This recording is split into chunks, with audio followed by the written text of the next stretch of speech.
No Nation.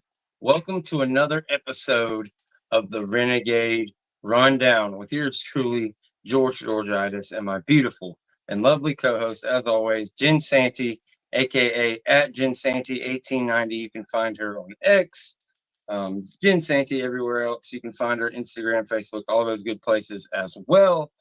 As we stroll into another beautiful Tuesday, it's Tuesday at the Piggly Wiggly. So I got me a belly full of lasagna, all in good Oh, spirits. How are we doing this afternoon, Jen?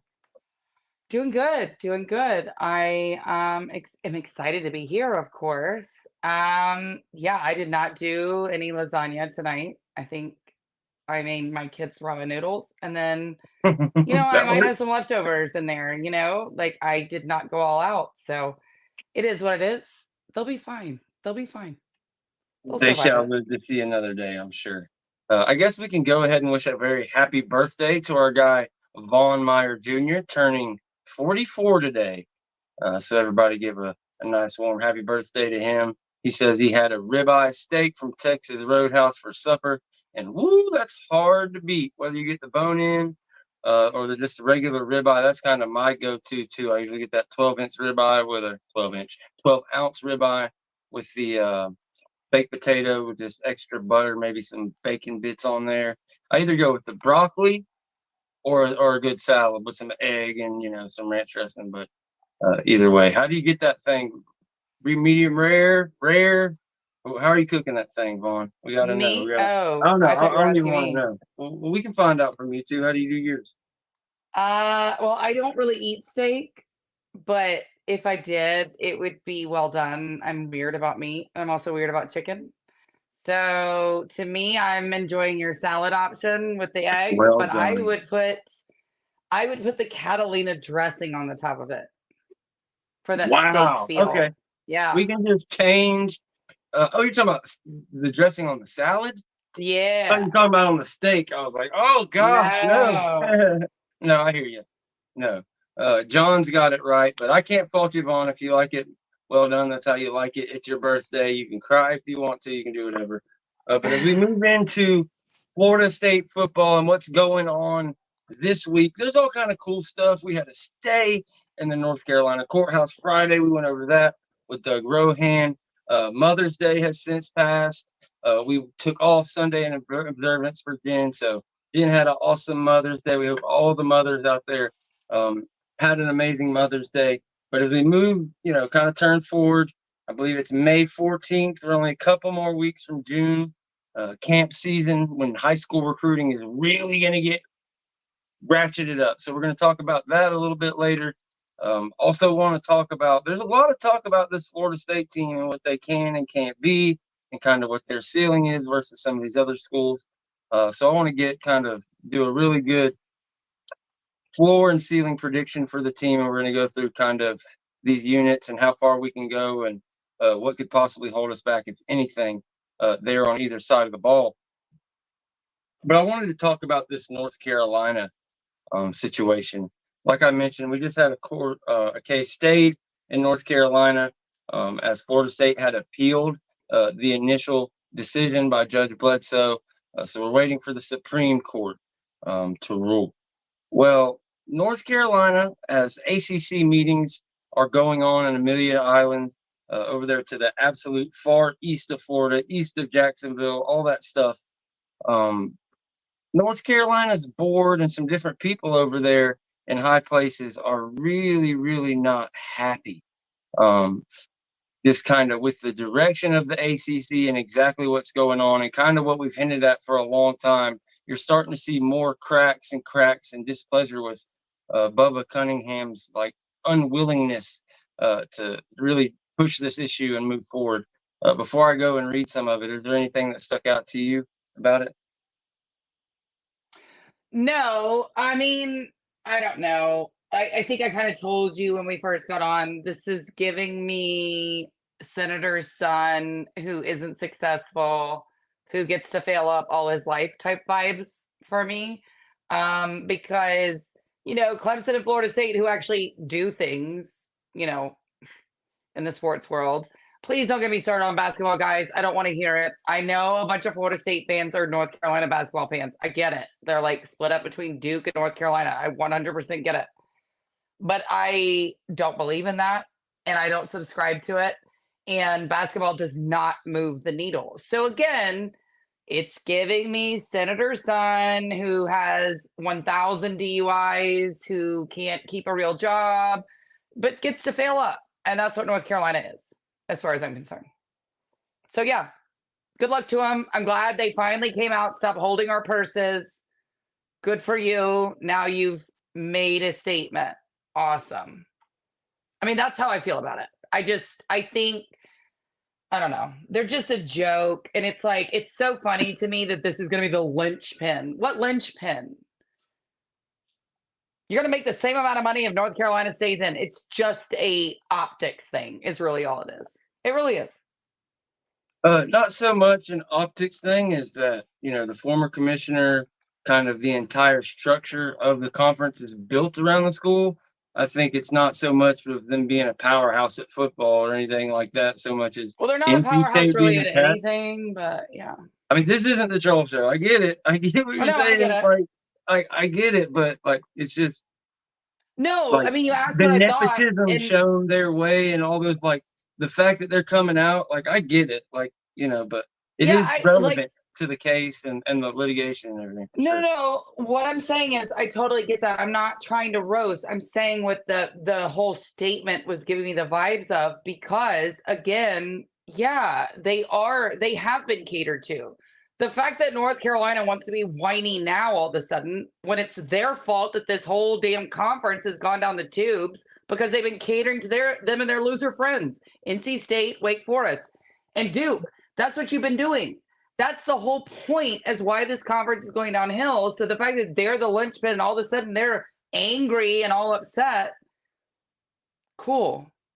Like, maybe win some games, do something else special, and then maybe the conference wouldn't be in such shithole because they were sitting there catering to your sorry asses.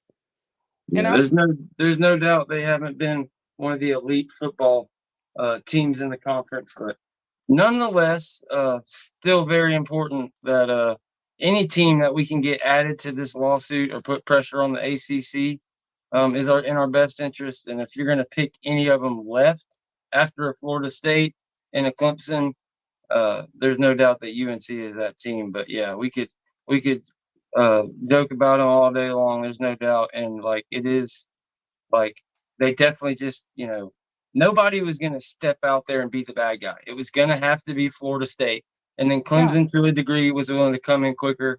It is you would have liked to have been maybe when they first talked about this 2 years ago. Everybody jumped out together, but unfortunately. It's one of those. It's too late, but I wouldn't say it's too little. If they can get Cunningham out of there, if they can do whatever, if they can join the fight, that's our one chance of getting the shit done before August 15th. Because the litigation, it's going to take years. So anything we can get for teams added is going to be big there. Let's see here. I went to scrolling around while I was talking. So this is what Trustee Dave Boliak, a former chairman, I guess, of the board, said after the meeting. Carolina's ability to maintain excellence at a high level is going to require a really prudent budgeting and revenue models and potential cost cutting. A lot of it is due to the revenue or lack thereof of revenue that we're not receiving from the ACC deal. So really not mincing any words there. When you, like you said, you kind of put it all on the ACC, but Yeah. I love it. The ACC distributes about $40 million per school. I think we all know that. It's about 38, but the Big Ten and the SEC are 70.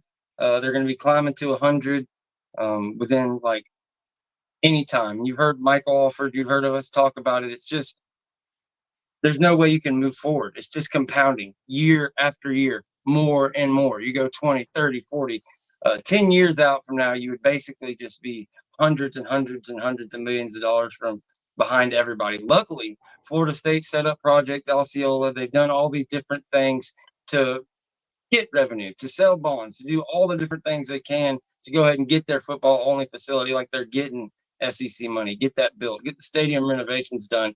But also all that done with a forward mind of getting to the Big Ten. And slowly but surely, it seems North Carolina at least could be possibly the third team to jump in there. He goes on to say it's not something you can change with the snap of a finger.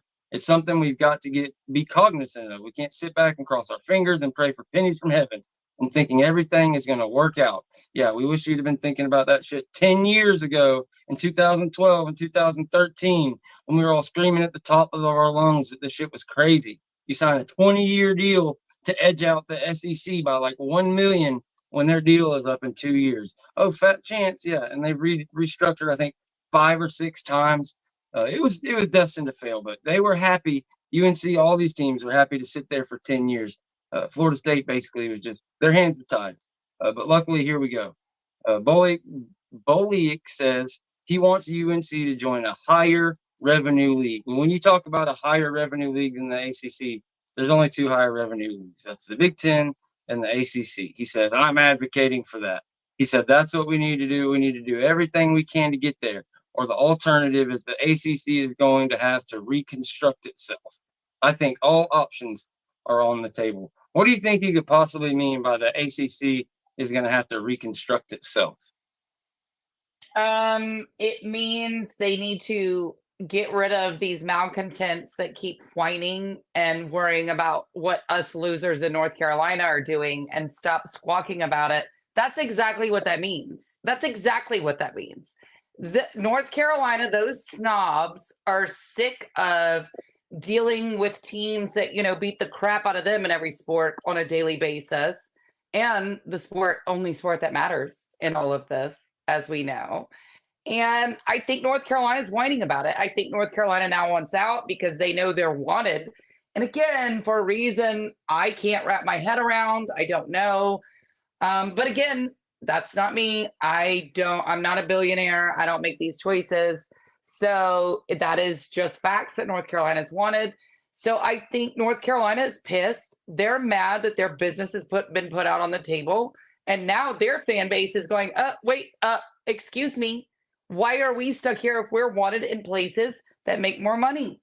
Why, if we're the most valuable ones, are we stuck in this who's who? And by I mean who's who, it means who are you around us? Nobody knows any of these teams in the ACC outside of Clemson and Florida State. Nobody cares. Nobody cares about NC State game, a Duke, a Wake Forest, Virginia Tech. Nobody cares. That's the issue. That's what they want. They want the recognition. They're tired of Florida State being the ones out in the front. And they're saying, if we need to restructure, that means get the malcontents out and give us our respect back. That's what they say. I think the kind of idea was like, you're kind of on the right path there, but I don't think, I think they want to get out of here and go to the Big Ten. I think basically they're saying, if there's any way these things are going to survive, you'd have to, like you said, get rid of the lessers, maybe bring in a Notre Dame. But I think it's just, to me, it was just thrown out there just as a whatever, just to say they said it. I don't think they have any plan. I think everybody knows in order to get to a higher revenue league, there are no options other than to get the fuck out of town and go to the Big Ten. And that's, what it is, or the SEC or whichever. Yeah, but I think it's more they were saying this to appease their fan base because their fan base is That's angry. what I'm saying. Yeah, exactly. Appease whoever may be listening. That's like, well, you didn't even try this. You're going straight to leaving the conference.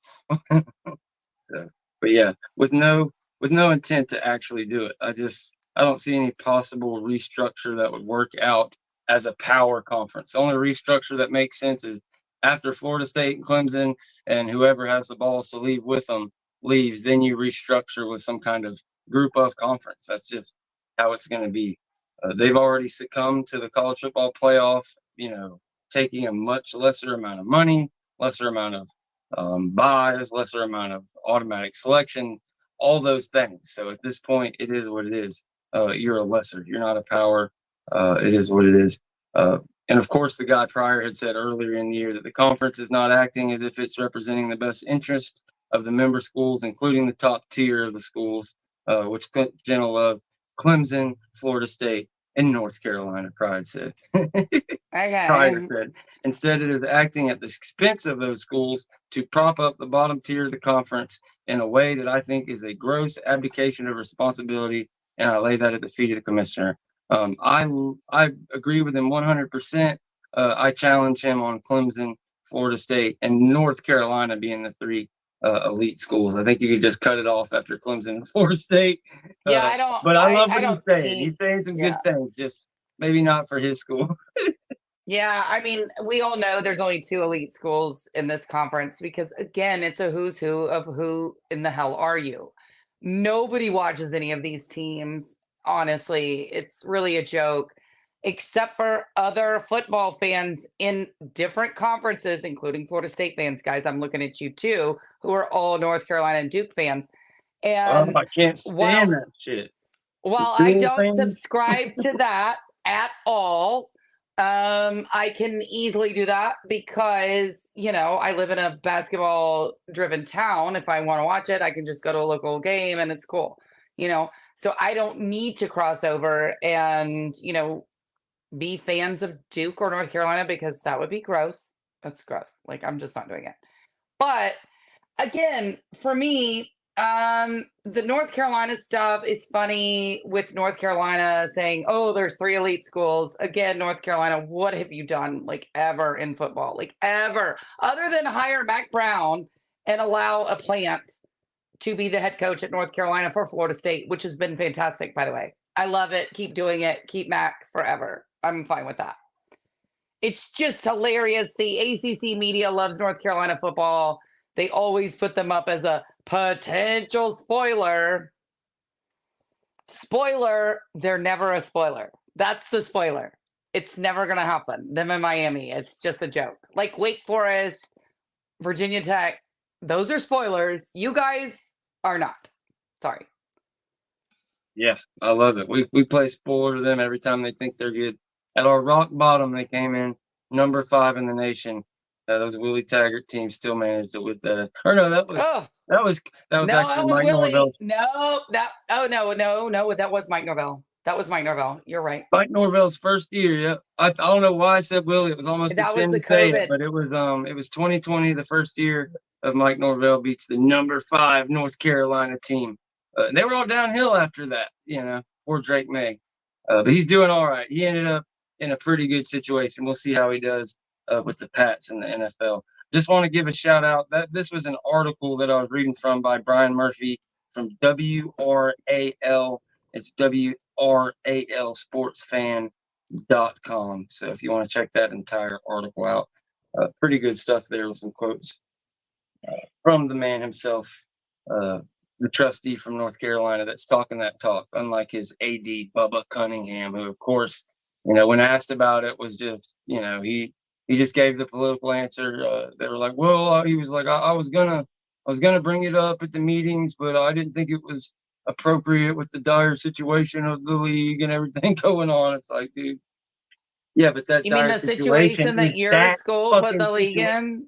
That is the situation. That's Yeah. like not bringing up. What the hell are you talking about? Mm-hmm.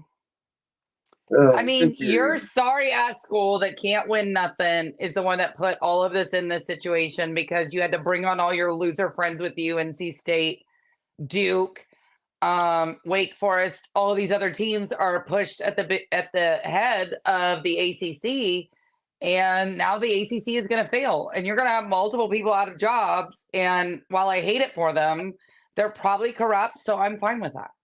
Sorry, Jim Phillips. All eyes on you. Yeah, Jim Phillips. As much as I want to hate him and just really own him and talk shit about him, I feel like he never had a shot. He was brought in to like guide this thing to the softest possible dismantling. You know what I mean? John Yeah, and Swafford got his he's being golden paid parachute. very well to fail. So Yeah, I there's no don't doubt. feel bad for him at all. He's Yeah. being paid so well to fail and curl up in a corner and do nothing. Yeah, I think I'm good on that. I feel bad for like homeless people on the street, not Yeah, Jim Phillips. I don't feel bad for him. It's just like it's like beating up somebody who can't fight back. It's just there's no fun in it after a certain amount of time. Excuse me. But we'll continue to make funny thumbnails and talk shit and all that good stuff. But yeah, Jim Phillips. It's like when Wake Forest hired Jim Grove for that 1 year just to get the stink of sexual assault or whatever. I probably messed our whole thing up saying that on this channel, but it's like he just came just to ride this thing into the ground and not cause any controversy, to try and make as little stink as possible.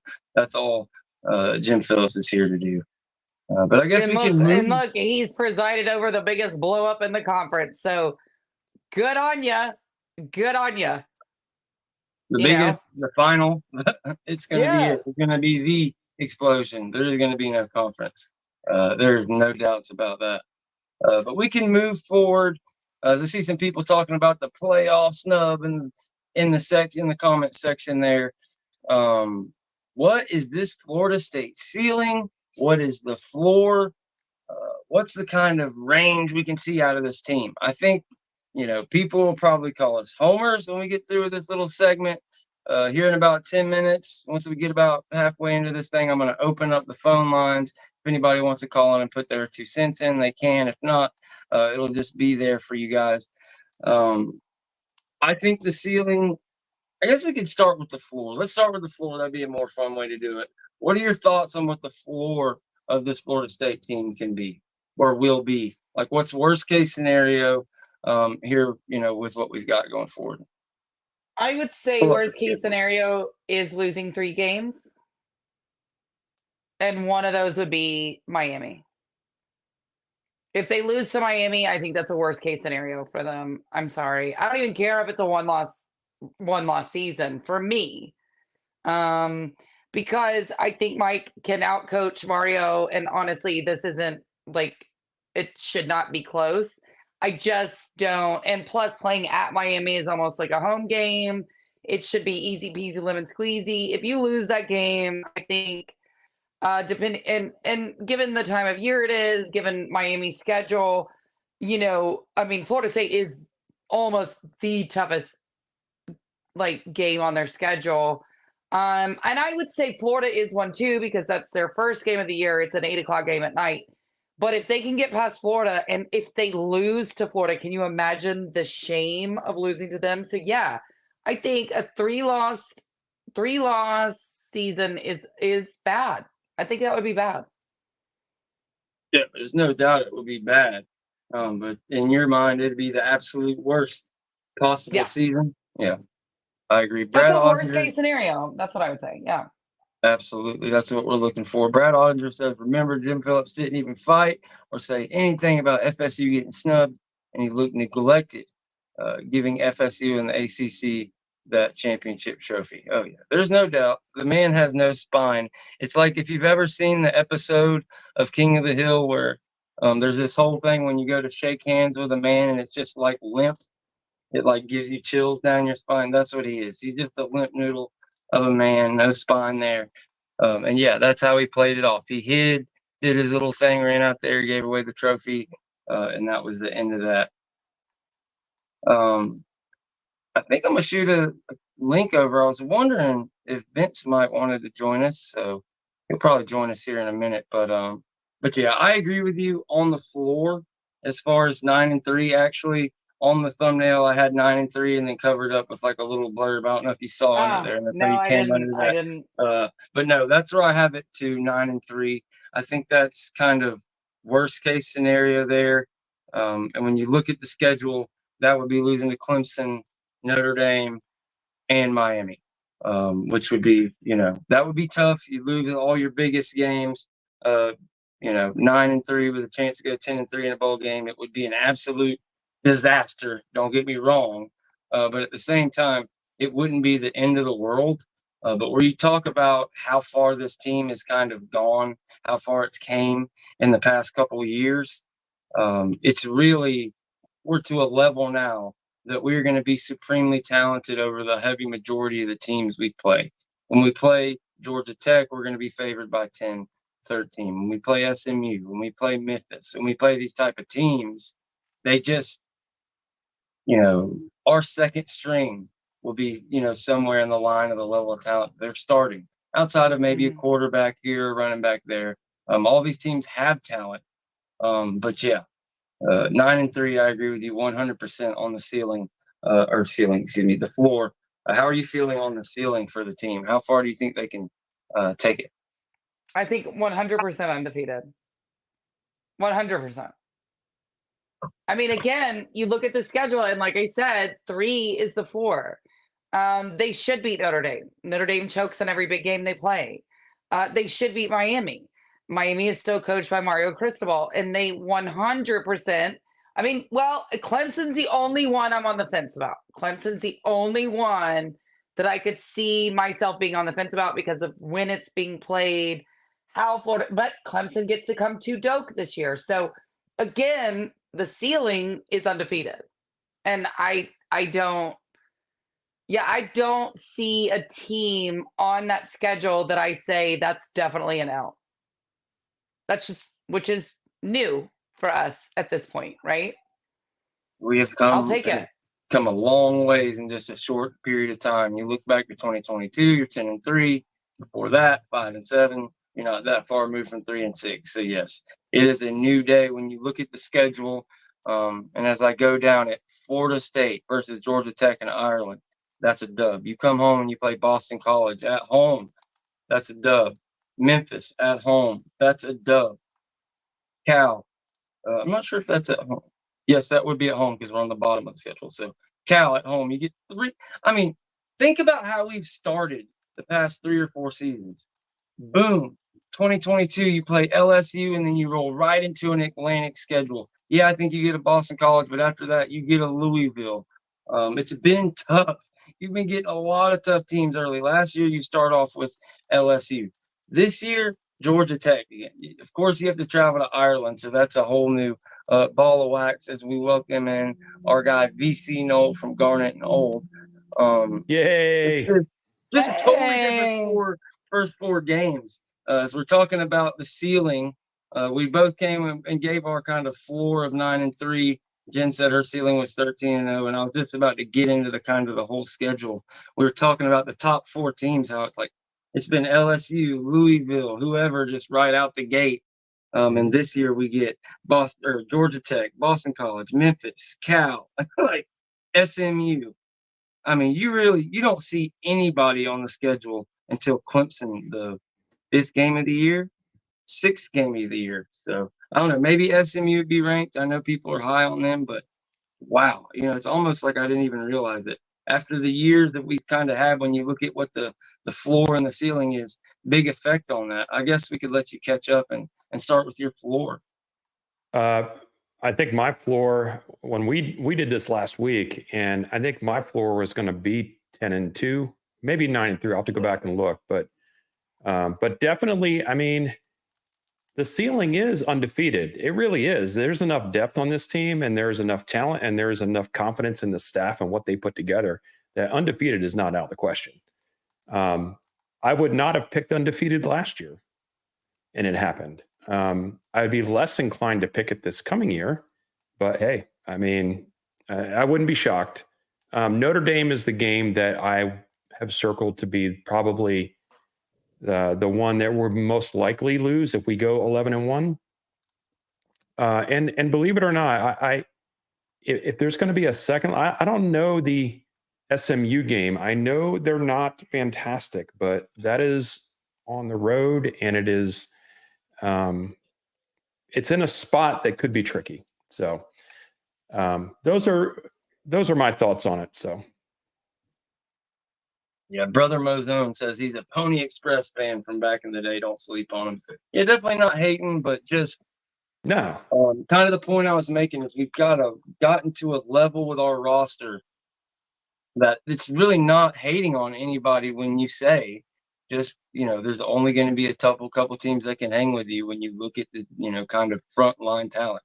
When you've got half of your rosters are going to end up playing on Sundays at least, that's a different level than some of these other guys like SMU. But yeah, Lashley, what he's got going on over there. I was convinced that the quarterback, Tyler Van Dyke, was going to transfer over to SMU. He ends up going to Wisconsin. But I thought if they went over there, I'm not sure if Rooster, the kid Scarlett, I'm not sure if he's still there. The kid that transferred from Miami, the running back, I'm not sure if he's there. Graduated or not. I think he tried to go to the NFL this year. I could be wrong though. Yeah, I'm not sure. You might be right about that for sure. Yeah, I'm not up on the rosters of the opponents yet. That comes a little bit later this summer when I start to get involved in that a little bit. It was more from when I say SMU might be tricky, a lot of Florida State fans, especially social media type fans, would come at me and say, "What do you mean? What do you mean? What do you mean?" And you can't base it on the nonsense of their Twitter following, right? You can't base it on the craziness that we've heard from that fan base specifically. That's a bunch of clown activity for sure. But the program is not in a shambles, right? And they have enough capability to make it a tough game, I believe. Yeah. Well, the only reason I'm not worried about SMU is because as a Memphis, resident, I get to watch Memphis play SMU a lot. Right. And what I will say is, no, I think Florida State wins that game by 3 touchdowns. And I don't even think it's going to be close. Absolutely could happen. No, absolutely could happen. Yeah. Yeah, absolutely. I mean, maybe in a couple years when SMU builds all that up and does this stuff, but for this team this year with the players that Florida State has versus what SMU has, I would bet the mortgage on that one, to be fair. It's in a weird spot, right? Because Georgia Tech is not a terrible team. Like, that opening game is not going to be a pushover, I don't believe. The Boston College game is going to be a complete steamroll. That team is terrible. Memphis, their quarterback can play. Like, he's a good player. So they could score some points. Then you go out. Cal's at home, because you go out to Cal, but you're home with Cal, right? So right before Clemson, you're going on the road. I don't know. We'll see. I want to be wrong. Trust me. I want everybody in the comment section come back at me and say, Vince is an idiot. That's what I want him to say.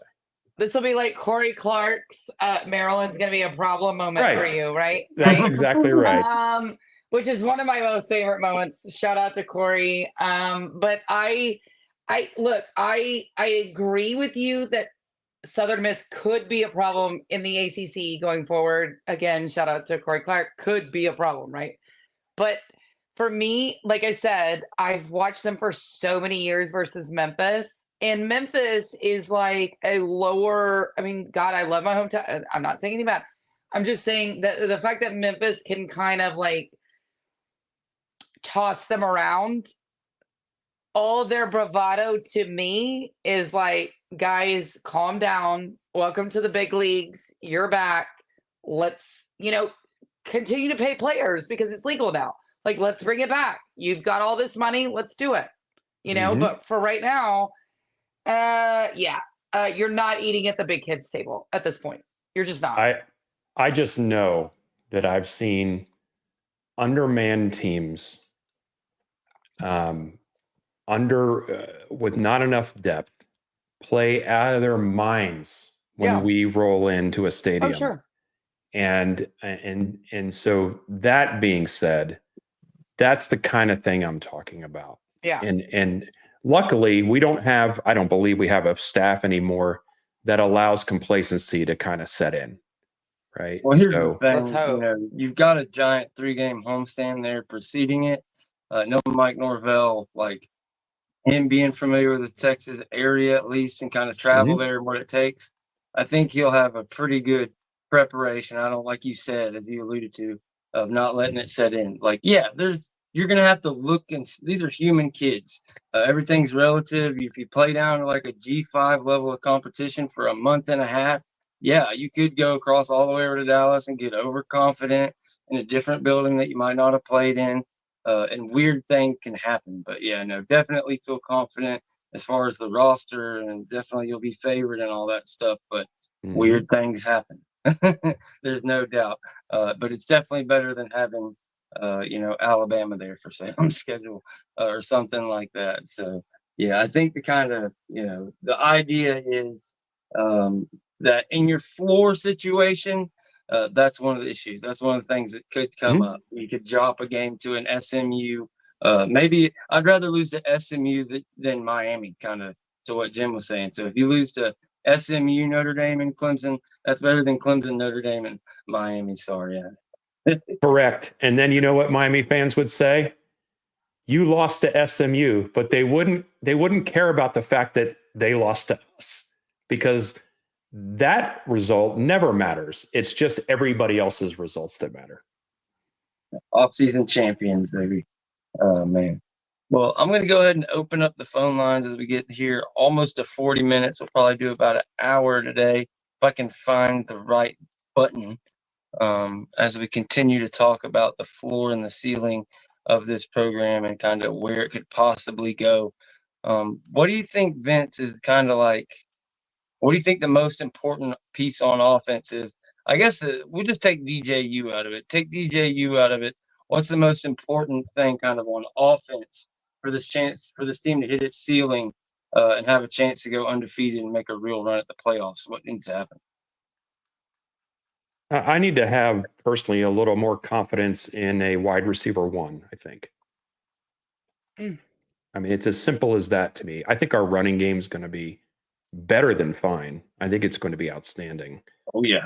And I think the line play is going to be, and that goes with the running game, right? I think the line's going to be great. So really, it's like we've got a lot of this talent on the wide receiver core, and there may be guys that are higher than that, but we just don't know it yet. That's the piece I think that if we see some early signs of that, then forget about everything I said about SMU, right? If we have a go-to receiver, and God forbid we have two of them, so yeah, there's no doubt. Going into the season, as James likes to say, yeah, there is no real Jersey player out there. I Benson got dinged up in the spring game. He probably would have played a little bit more. We might have saw a little bit more flashes from him. I think you can hit the nail on the head when you talked about the offensive line. I think that's the key. If the offensive line lives up to the hype in my head, my predictions of what I think it's going to do, I think that's going to be what kind of carries you there, because obviously we need a wide receiver to step up. Like, I agree with you 100%. But just maybe I just don't expect the passing game to need to be anywhere near as good as last year. I think we all know it's not going to be, X and Z out there getting 50-50 balls half the time and all this things, kind of like it was last year when you had those absolute beasts out there. But I think running the football and play action off of that, and like just really guys getting open in one-on-one situations, and that type of situation is going to be the name of the offense. Just a lot different offense this year. And I think people, we brought back everybody on offensive line. And on top of that, you bring a Richie Leonard from Florida, Terrence Ferguson from Alabama. Like, they really, really, really are trying to perfect this thing. They've got Alex Atkins. Like, he's our offensive coordinator. He's been here 5 years. People just look at kind of the offense and the team, and they look at the draft, and it's just set in your mind like they have to take a step back. And I get it. Different quarterback. We're hurting at receiver. Receiver is definitely the weakness. If you got to pick the weakest position group on the team, probably wide receiver. But the running game, when you're talking about football and time of possession, I think we get closer to 35 minutes of time of possession versus right down the middle where we had been. I think you just see a lot more ease in running in, like, second and short, third and short situations like that. Yeah, Jen, I'm hearing that too, by the way. I'm hearing some audio thing with George. Are you hearing it with me? No, I'm not. I was wondering if it back was up really quick here. Yeah, back out. Okay.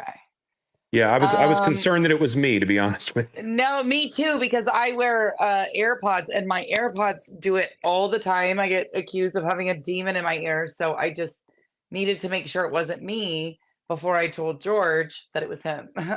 That's fine.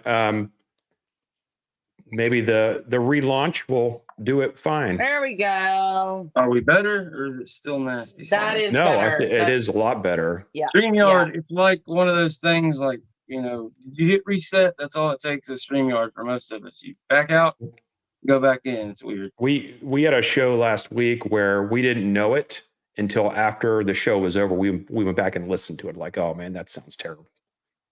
Feds are on us, says IRL. Yeah, there was a legitimate police chase in my neighborhood today.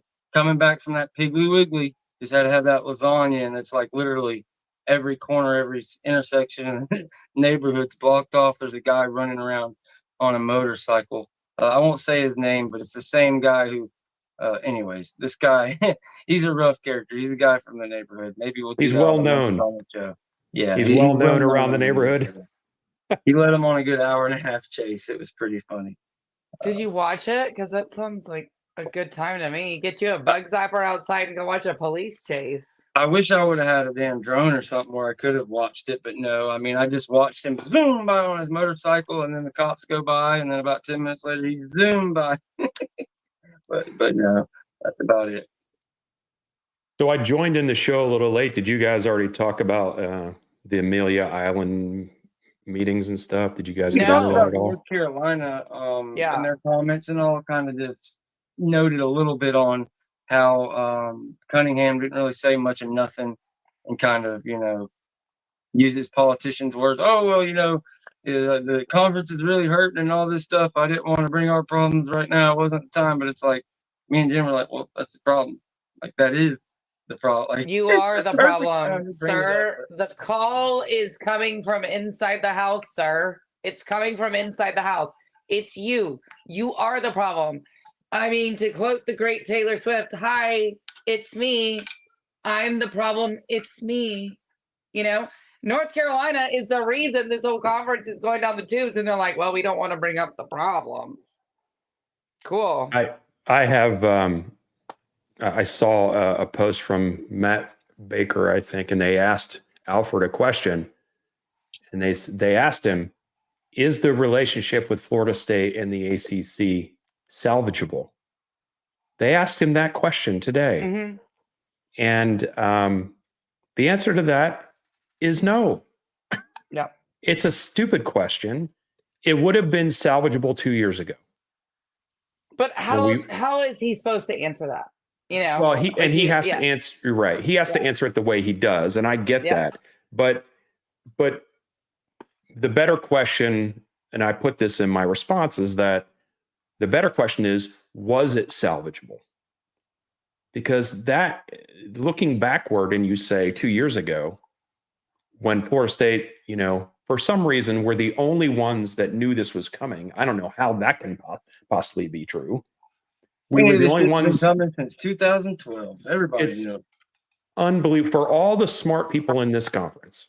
For this conference touting itself as this major academic conference, that we play lacrosse and we play field hockey and all these other sports that don't bring in any money, but we're smart.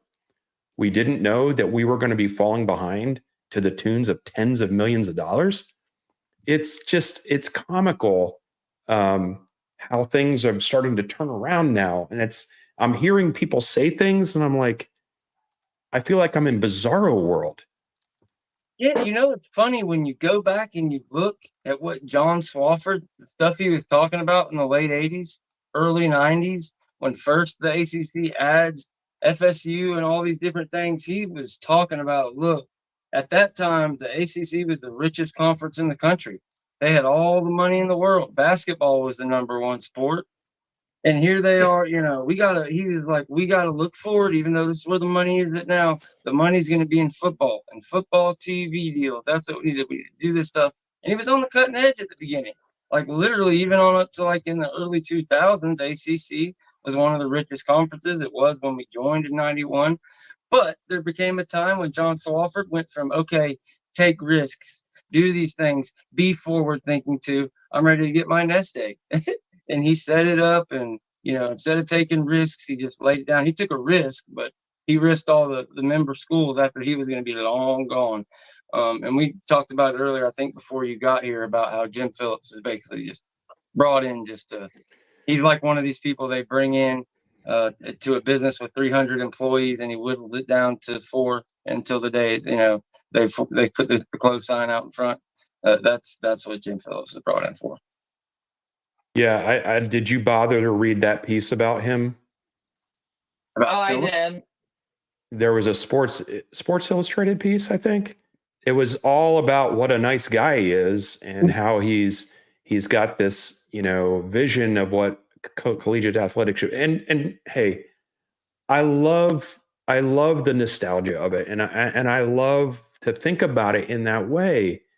And he might be a really nice guy, but there was no way he was going to turn this ship around once the membership decided that they did not care to put their eggs in the football basket. Yeah, there's no doubt. There is no doubt about it. Was there anything in that? You said you read that piece, Jen. Was there anything in there you wanted to? Well, I mean, I love the whining about the hate poor Mr. Jim Phillips has taken. He is just an old country boy who just wanted to enjoy football and be paid millions of dollars to screw over teams that were better than the teams he likes. And I really feel bad for him. I hope his Twitter following and his notifications are okay. Maybe we should really continue to check on his mental health. No, I really don't give a shit. It was funny. It's funny. It's funny. It's funny. I love that he's whining. It's hilarious to me that he is like, oh my God, these people don't like me. And these writers are sitting here going, and fans just have been coming at him. No shit. I loved I loved it. I love the sort of puff piece. And then what they thought was a puff piece turned into a let's make fun of this douchebag, is what it was. Because he's whining and whining and whining. And no, I don't feel sorry for you, Jim Phillips. You get paid God knows how much money a year to do nothing and screw over the conference and lose money. So I think, yeah, I'm good on that. You are not a victim, sir. You're not a victim. I don't think that he had much of a chance to succeed, to be honest with you. And I will give him that because the mentality of the conference is faulty. So if there's one thing that he did is he hitched his wagon to a sinking ship, if I'm going to mix the metaphors there.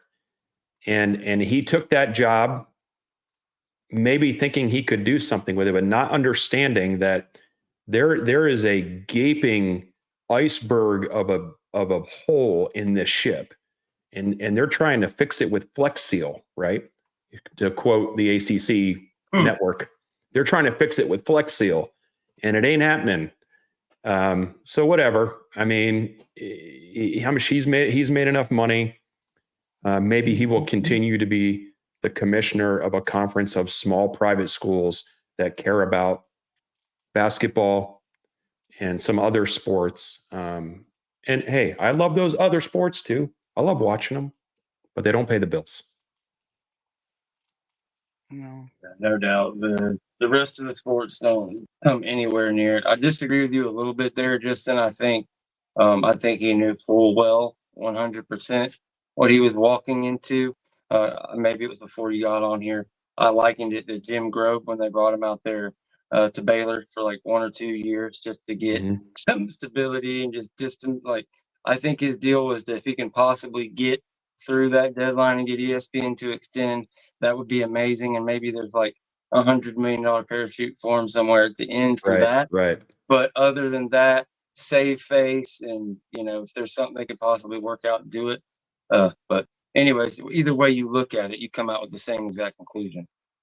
Yeah, I mean, for me, his way too close relationship with Jim Grove, which, could be considered by some to be creepy, and then the fact that Jim Grove was on the college football playoff committee, I think that's when I knew that Florida State was going to get left out. That moment, like when I saw his ass sitting there in that, I was like, yeah, we're getting screwed here. Jim Grove is kind of a piece. He is not he's a fine coach for Wake Forest, but we all know what he did whenever he tried to leave, which was suck. I mean, what at Wake Forest, what do you go from winning 0 games to 4 games and you're considered a great coach? Great, cool, whatever.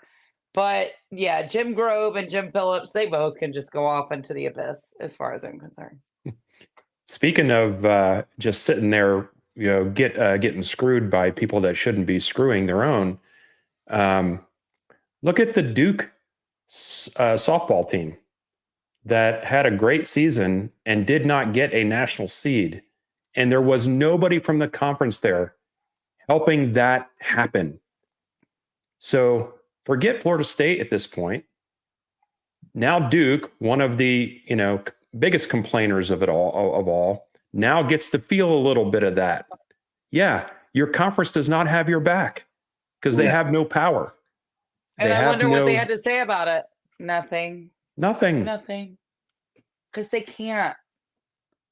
Yeah, when it came down for the SEC to get into, when it was one of their spots was on the line and they were, wanting to get Alabama in there, you saw them jokers everywhere on every ESPN show showing up at. I think, if I'm not mistaken, they cut to them at the halftime of the ACC. Oh yeah, they did. Yes, they did. Joe Tessitore was sitting there telling them to score more points so that it looks better. It was gross. All of it was gross. They knew exactly what they were doing. And look, I'm sorry that the Duke females got left out. I really am. That's heartbreaking if they really earned it. That's sad, but Duke signed on to all this bullshit too. Sorry. And it's all well and good when it's happening to Florida State, the evil, like the black hat. Everybody wants it to happen to us. But oh my goodness, it happened to Duke, pristine Duke. Are you kidding me? Yeah. Well, enjoy it. Well, as we kind of move forward into a little bit, we get into it's 52 minutes, so I want to talk a little bit of recruiting before we get out of here. How are you feeling? I've got a couple people I want to name. Vernell Brown just finally announces his top 4. It's Florida State, Florida, and Miami, and Ohio State, and Brian Hartline. So we'll see what happens there, but odds are that dude has been absolutely killer. I think the best hope there is for that fucker to get a job or something after the season. Then it can be a real Florida battle. But as it stands, it's kind of hard to beat him out on anything. But we'll see. The staff is really putting in a fight there, and a lot of the trolls were saying we wouldn't even make the top 4 and have no chance and stuff like that. But how are you feeling? What is your thought process? I know you've seen the kind of debate on Twitter about the people who just think that high school recruiting is, it's just, that's all that matters. And then you've seen people who, think the same thing about the portal, the opposite way. How do you feel about what Mike Norvell and what they're doing so far with 25? I was in a little bit of a back and forth with a Clemson fan about this today. And it was not shocking to me of the idea that high school recruiting is like this pristine thing that you better have that. Because if you don't have that, you don't have anything. And I went back and forth with him a little bit. And I was like, well, wait a minute.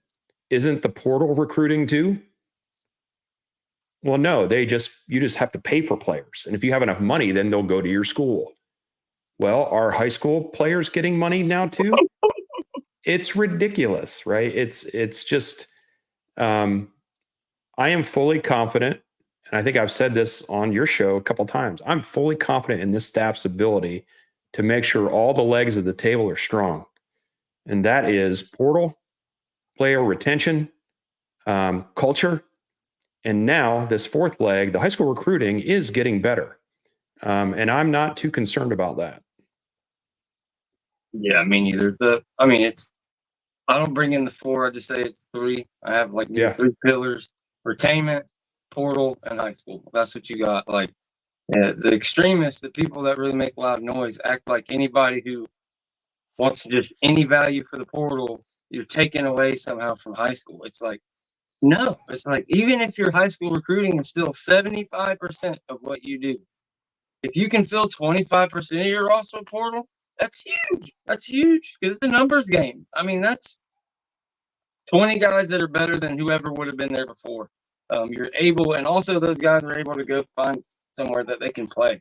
If they were never going to see the field at Florida State, those guys who would have just hung around unless they got processed or you figured out made a medical DQ or pop them on a piss test or whatever it was, the old way to get them out. No, they can really just get out of here and find their own way. And I think when you look at this particular, class and what Mike Norvell has done here, that's what they've done. Him and Derek Ray just beautifully. They have cleansed the bottom of the roster every year.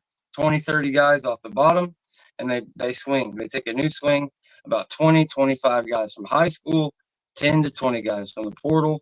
And the only guys that stick around are people that have a legitimate future, buy into the system, all that stuff. Your Sam McCalls, they wash out real quick. Some of these guys you saw, like a Marion Cooper, DJ Lundy, think possibly they want to leave, end up coming back. It's really something special they've got going here, and Mike Norvell gets a certain kind of player, a certain mindset. You've seen these guys over and over. I don't want to call out specific names, but there was a safety that ended up going to Florida last year. Like these guys that, okay, Florida State went all in. They offered you to go and rate for a safety. They really pursued you. They got your attention. Okay, you're committed. Well, if you don't just maintain that level and act like, oh my God, every day that the world revolves around them, they're going to get that attention from somewhere else. It's like, it's no different than dating a 304 or whatever the case may be. And she's, this guy on Facebook says I'm pretty, and she's dating a different guy every day. She's in love every week or whatever. There's all the different things.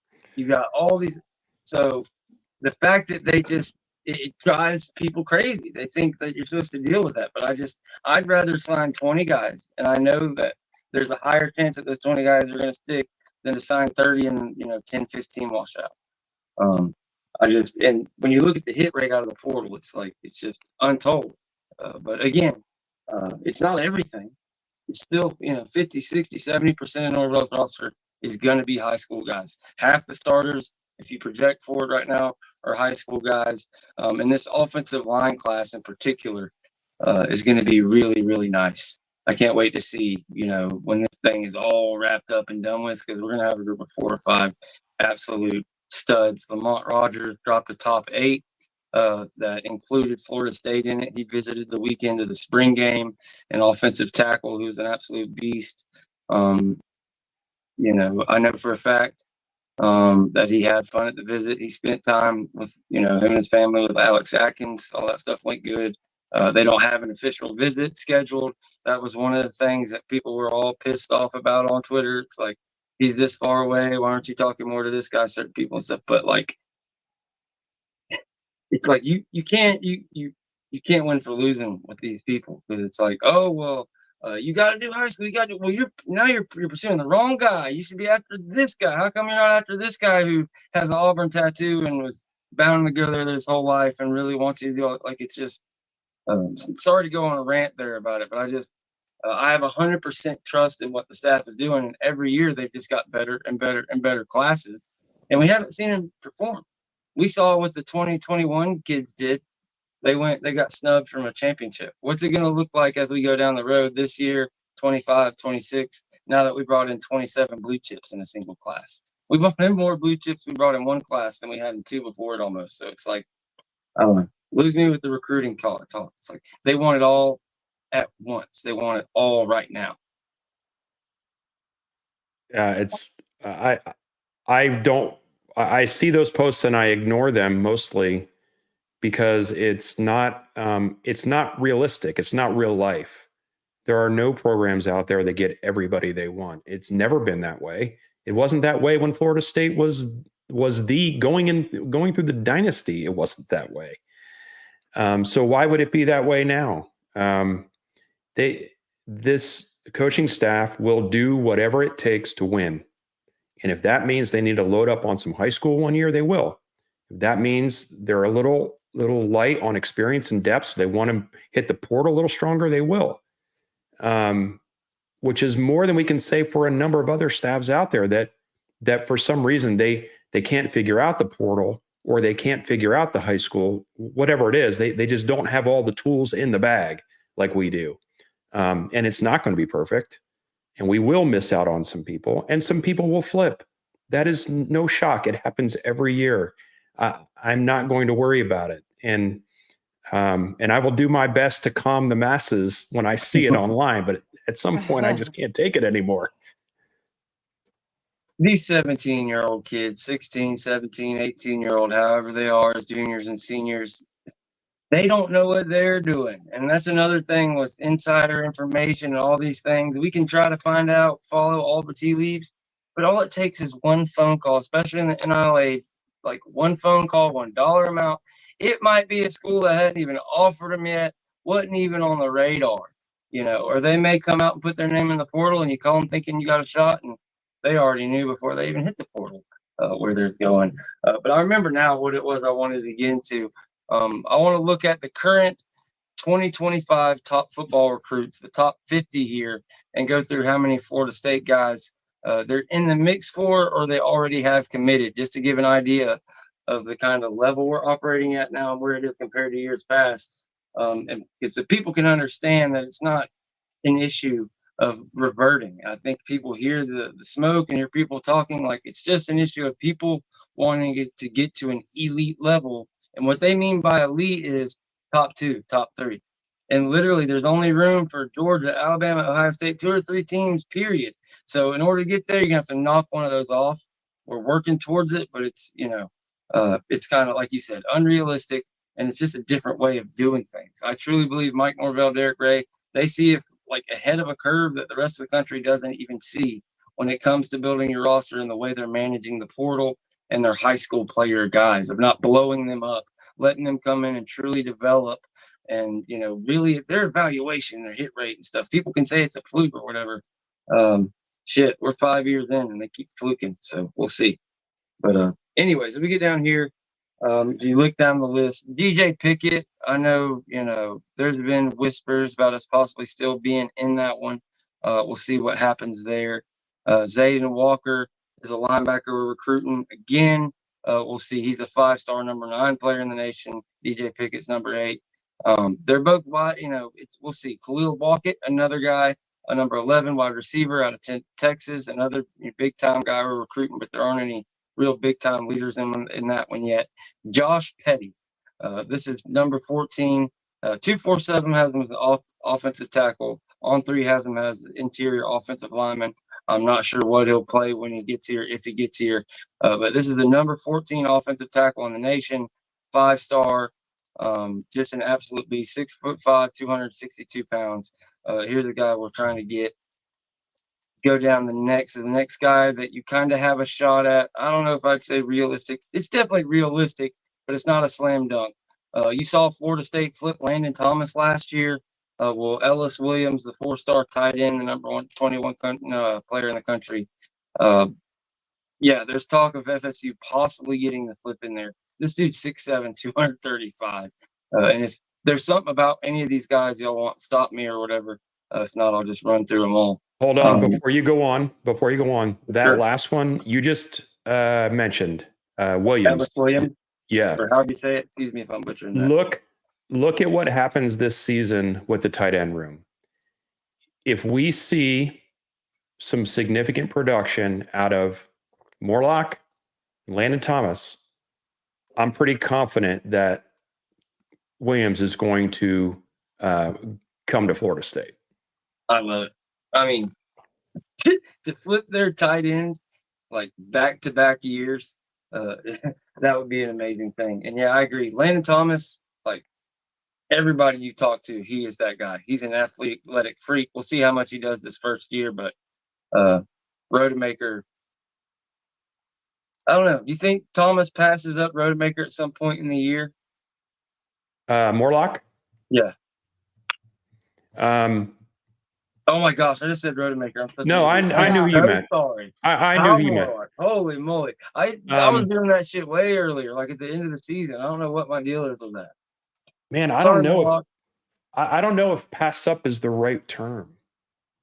I think that I think you're going to see a pretty significant increase in reps for Landon Thomas throughout the season, and then to the point where the staff feels confident with having them both in the field. You know Both what I on the mean? field It's at the like, same time, yeah. yeah, I mean, to me, that's what I would want, to be honest with you. Oh yeah, for sure. For sure. I can't wait to see it. Kyle, he's shown flashes, but just everything you've heard, there just hasn't been the consistency there. What I've heard about, so far, what we've all heard from camp and seen, it sounds like a lot of the last year. Maybe he even comes back for another year, but we will see. Tight end is probably, when you look at the roster at this current moment. We talked about wide receiver being maybe the weakest. Not really fair. Tight end's probably the weakest, but you just don't. It's different. You got way more wide receivers on the roster than Right. you have tight end. Tight end's it's almost part of wide receiver. You could put it there in the same group there. But alrighty, we'll move on unless Jen had anything on Mr. Ellis Williams, however you say that. No, I mean, I guess I'll just wait and see. With the recruiting stuff as of late, these last couple years, wake me in December, on first signing day. Like I enjoy it. It's fun. It's great. We'll talk about it. We'll talk about what we need, who we would like to get. But as far as some possible, like, no. I'm Yeah, I not don't gonna. blame you. It's tough. It's definitely different than it has ever been. As we move down, the next player we see is Solomon Thomas, the first FSU commit on the list, on this particular list. He's the number 24 player in the nation. Just an absolute beast. Number one interior offensive lineman on 247 Sports, number 2 player in the state of Florida. What more can you say? There's nothing to complain about that. Unfortunately, there have been some rumors. He has been flirting. You worry about that thing that I talked about earlier. One of these guys who, even after they commit, and a lot of these 5 stars just fit that bill. Like, they're going to be constantly having people until signing day comes offering money to come visit, offering this. All the things that happen is somewhat legal now. So it's going to be tough to keep them committed unless there's somebody like a Hakeem Williams was, or some of these other guys was, that's just, more, really down and playing football, not worried about it. But yeah, so for the time being, the number 24 player in the nation.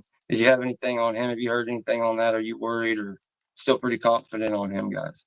It's tough for me to worry in May.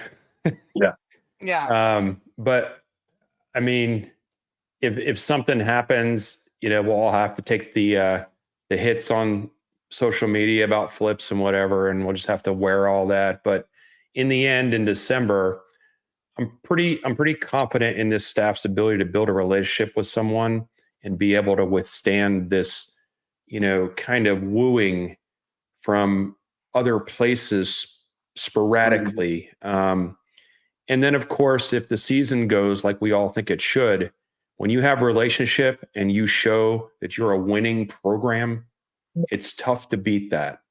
When you have the logo, and the history and a winning culture, and you have the relationships too, and you're in the ballpark with money, it's tough to beat that, man. Yeah, this is where consistency pays dividends.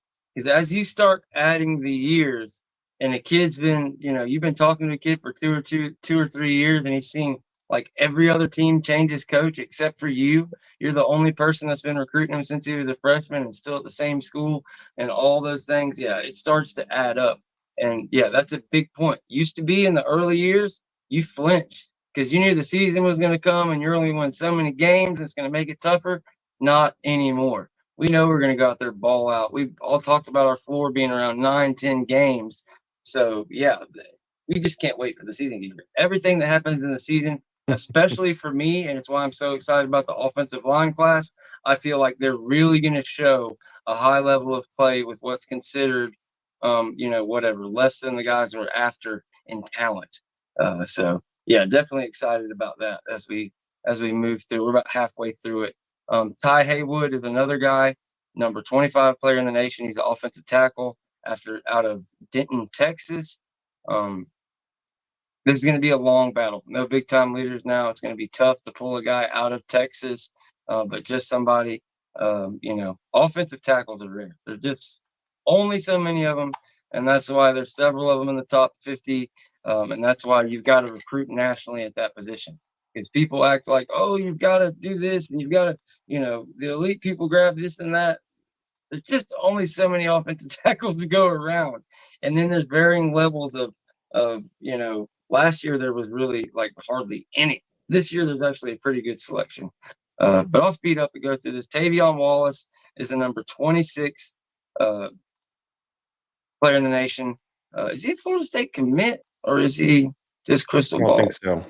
I don't think he's a commit. I believe he's crystal ball. Yeah, Tavion Wallace is just pretty much like I think he's got several different predictions. On On3 and 247. The 4-star linebacker, 6'1", 210 pounds. He is like he's just a model for what our defensive linebacker coach Randy Shannon loves to bring in. 6'1", 210 pounds. He's the model of what he wants. Number 29, Jordan Young is a safety who is like everybody thinks he's a Clemson lock, but we've heard some whispers of Florida State trying to work their way in there on that one. A super athletic safety in this class that is kind of not that many defensive backs. You've seen us offer a guy like Ladarion Clarity, who's an absolute beast, but he's not quite 6 foot. In a previous class, he might not have gotten that offer. But just like I said, nowhere near the DB class this year like we had in the previous year when we loaded up, signed 4 or 5 guys. And let's see. So we moved down the top 50 here. Who else are we recruiting? Javion Hilson. He is a commit. The edge out of Cocoa, Florida. He is the number 41 player in the nation, 4-star edge player. So you guys all know about him. That's going to do it. I believe that's the last one. Again, guys, the numbers up there, you guys haven't really taken advantage of it, but we were at like an hour and 12. I've been rambling there for a minute. I will shut up. Vince, Jen, y'all have anything on y'all's minds before we get ready to wrap it up? No, I mean, I just, have enjoyed the North Carolina case. I've been enjoying, some recruiting information, but again, I'm just not going to get that involved with recruiting or my heart in anything due to recent circumstances. And it's just weird for someone my age to do that. So I'm not going to do it. But what I will say is that, God, I mean, I'm so looking forward to this season. I can't stand it. And I can't wait to watch it. I really can't. So Vince, what do you think? You got anything? I always have one or two things. I don't know. But offensive line, I'll just say I can never recall Florida State being a juggernaut in recruiting offensive linemen ever. So did we get one or two guys that were pretty decent? Yes. Did guys develop classes, but not juggernaut implies right. Every year? There's never been that. People have been complaining about offensive line recruiting, especially with Florida State since the day I started rooting for the team. So this is nothing new. And I would venture to say it's going quite well right now, to the point where if it ends up being what we think it might be, I wouldn't complain. If anybody's complaining about it, they're ridiculous. So they're doing what needs to be done. In the end, kids make a decision. And then as far as the season's going, I mean, I don't want to wish days away because summertime is great and our life is off of work. And I don't want to wish time away because it's such a great time of year. But man, am I looking forward to the season to start. Going over to Dublin,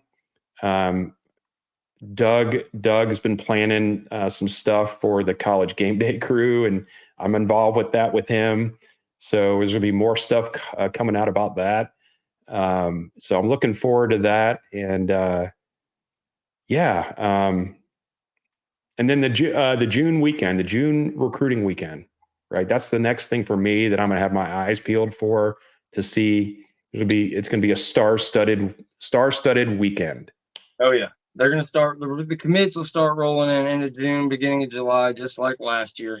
Everybody will start freaking out in the first half of June when everybody else is getting commitments and things like that.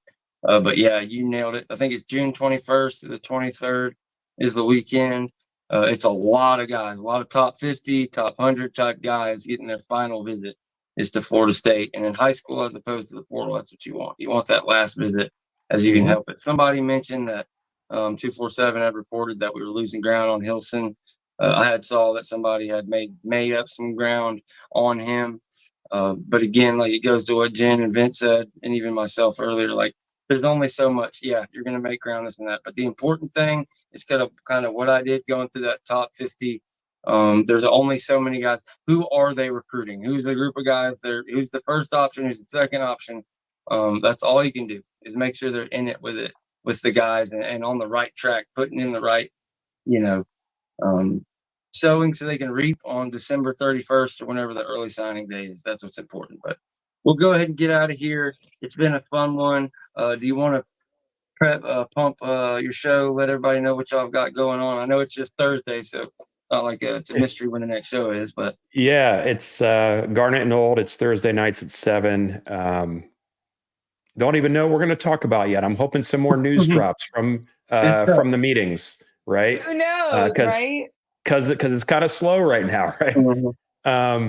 So we're hoping some more stuff comes out about the meetings, and then of course talking about baseball and softball and other things going on. It's not just football.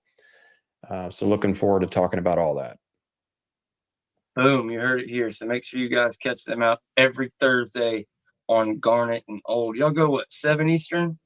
7 p.m. Eastern, and it's usually right at an hour. We try not to go over for the Thursday show because I know Chris does his show typically right at 8 o'clock. So we want to make sure our show's over so people go right over to his show. So absolutely, we all try to work with each other. That's what we have going on with the roast at 9:15 Eastern on Thursday or on Monday when he has his show at 8 Eastern. So it's a lot of fun. Jen, any closing words? Take us out of here. No. We'll be on Friday, right? You'll be on the Voice of College Football tomorrow. And absolutely. I will be available. Well, we'll be back on Friday and then Sunday and then the roast on Monday. So enjoy. And then I get to now go downstairs and watch Vanderbilt Rules. So I don't know what y'all are doing, but that's what I'm doing. The fucking finale was like 2 weeks ago. It's the reunion, George. It's the reunion. Okay, it's the reunion. All right. Well, she's gonna enjoy the reunion. If you guys missed the Renegade Roast, if you want more of Jen and some Tiny Hat Gang and have some fun trolling the rivals and some NC State Wolf Kittens and everything else, go check that out. And we will see you guys on Friday with another special guest.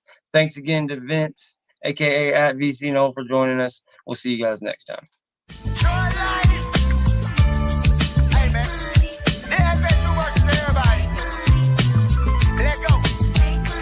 First off, fuck Bama in the Roll Tide. Fuck Tuscaloosa in every city that's close by. Bitch ass hillbilly redneck fans.